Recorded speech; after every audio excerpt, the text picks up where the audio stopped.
Hello বন্ধুরা, কেমন আছেন সবাই? নিশ্চয়ই ভালো আছেন। আমিও আপনাদের দোয়ায় আলহামদুলিল্লাহ অনেক ভালো আছি।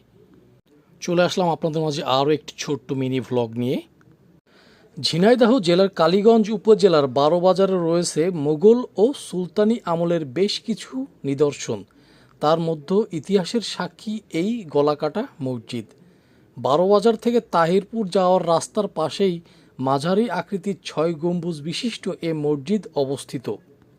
মসজিদটির পাশেই একটা বড় দিঘি আছে। স্থানীয়দের কাছে দিঘিটি গলাকাটা দিঘি নামেই অধিক পরিচিত। স্থানীয়দের মিঠা পানির অন্যতম উৎস হিসেবে কালের সাক্ষী হয়ে আজও টিকে আছে গলাকাটা দিঘিটি। স্থানীয় প্রবীণ বাসিন্দা আফসার আলী, আবু তাহের ও রওশন আলী জানান, হজরত খানজাহান আলী ধর্মপ্রচারে বাগেরহাট খুলনা অঞ্চলে আগমন করেন। ওই সময়ে বারোবাজার অঞ্চলে খানজাহান আলীর শিষ্যরা মসজিদ ও দিঘি তৈরি করেছেন। তবে এই মসজিদটির নাম কেন গলাকাটা মসজিদ হলো তা নিয়ে স্পষ্ট কোনো তথ্য পাওয়া যায়নি।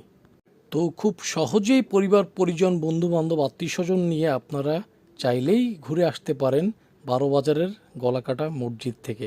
ধন্যবাদ সবাইকে। আসসালামু আলাইকুম।